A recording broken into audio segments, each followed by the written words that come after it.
Summary of the Remains of the Day by Kazuo Ishiguro. Stevens is getting ready for a short trip through the English countryside. He is the butler at Darlington Hall, an old English country house. Stevens' new boss, an American named Mr. Faraday, is going back to the US to visit, and Faraday has asked Stevens to take some time off. Stevens is not used to Mr. Faraday's casual and informal style. He worked for many years under Lord Darlington, a standard English aristocrat. Because of this, Stevens is still learning how to joke and chat, which he sees as a business skill. He's not sure at first, but in the end he chooses to go because it will give him a chance to see Miss Kenton, who used to be Darlington Hall's housekeeper but got married and left many years ago. Stevens has been running the house erroneously, but he doesn't think they're big problems. He thinks Miss Kenton's return will help him fix them. In his thoughts on his first day of travel, Stevens thinks about how great the English scenery is, and how it's even better because it's not as magnificent as the scenery in other countries. A lot of the talks Stevens has had with other butlers over the years make him think about what it means to be a great butler. Stevens talks about his own father, who was a butler, as an example of a great butler, or someone who lived up to the status of the job. He talks about a few stories that he thinks show how honorable his father was. The next day, Stevens isn't sure if Miss Kenton, who, he tells himself, now goes by her married name, Mrs. Ben, will really agree to come back. He's been getting letters from her that make her seem unhappy and even desperate. He remembers meeting Miss Kenton for the first time in 1922. His father had just lost his longtime boss, who hired her around the same time. There was no doubt that Miss Kenton was stubborn and determined. When Stevens asked her to address his father formally, even though she was technically in a higher position than him, she started to list his father's mistakes and instances of forgetfulness. In the beginning, Stevens thinks that Miss Kenton told him that his father's small mistakes added up to something bigger. But then he learns that he was wrong and that Lord Darlington actually said that while asking Stevens to free his father from some duties. Richard Stevens remembers that this request came right before a very important event. Lord Darlington and his friend Sir David Cardinal had called a lot of important people to Darlington Hall to try to get sanctions against Germany lifted after World War I. Darlington and Cardinal were especially eager to persuade M. Dupont, the French guest, to agree with them. They thought that he might be able to change France's direction. But as soon as Dupont got there, he spent most of his time with Mr. Lewis, an American politician. Stevens heard Mr. Lewis trying to turn Dupont against the English people who were there at one point. Stevens Sr. got sick during the conference, but Stevens's help was needed downstairs so much that he didn't spend much time with his sick father. Miss Kenton took care of him instead. Stevens spent the next few days going back and forth between his father's room and the drawing and eating rooms downstairs. He never showed any pain about his father's condition. During the last dinner, M. Dupont raised a glass and accused Mr. Lewis of lying and betrayal. In response, Lewis called Lord Darlington a beginner who wasn't equipped to handle international politics in a proper manner. Stevens's father died not long after that. Stevens was scared and almost cried, but he quickly went back downstairs to serve the guests without losing his cool. Now when he thinks about that night, he feels proud of himself for keeping his cool. Stevens starts to think about how important it has always been for him to work for a morally high-ranking boss. He thinks about the time earlier that day when his car broke down and he had to pull over to ask a driver for help outside of a Victorian house while sitting at Mortimer's Pond in Dorset. Stevens made it sound like he hadn't worked for Lord Darlington when he said he was from Darlington Hall. He says that this slightly false comment was made because of something that happened not long ago. Mr. Faraday's friends, the Wakefields, came to visit Darlington Hall, and he gave Mrs. Wakefield the idea that he had never worked for Lord Darlington. He says again that he is happy to have worked for Lord Darlington and that the only reason he isn't talking is because he doesn't want to hear any more nonsense about his old boss. The next day, Stevens sits in a Taunton tea room and thinks about the charges that began to be made against Lord Darlington after the war. These included claims of anti-Semitism, because he wouldn't hire Jewish staff for Darlington Hall and ties to fascists. Stevens strongly disagrees with these ideas. He is proud to have worked for a decent person like Lord Darlington.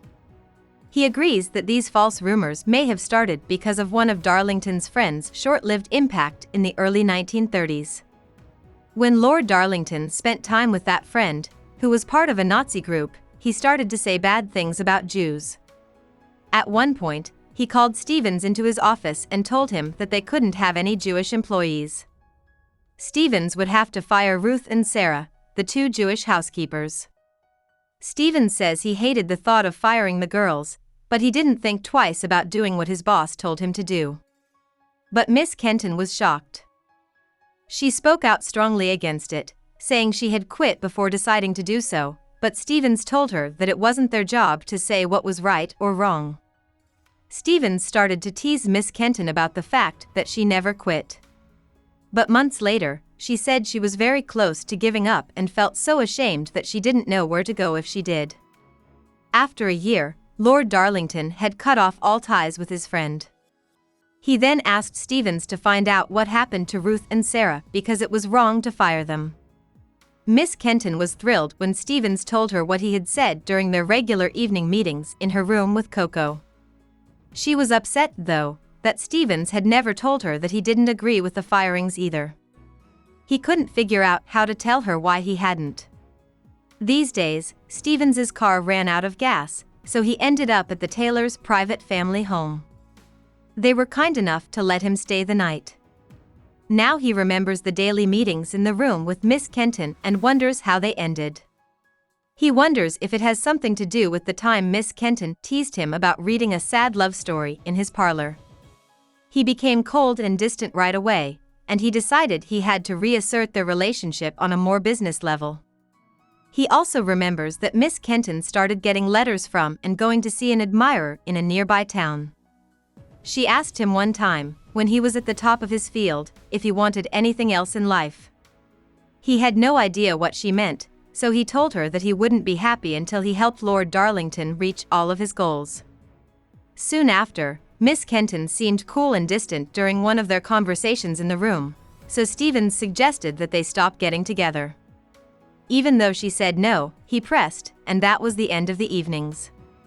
Now he wonders if things would have gone differently if he hadn't pushed, but he also knows that looking back, you can only see things that changed for the better.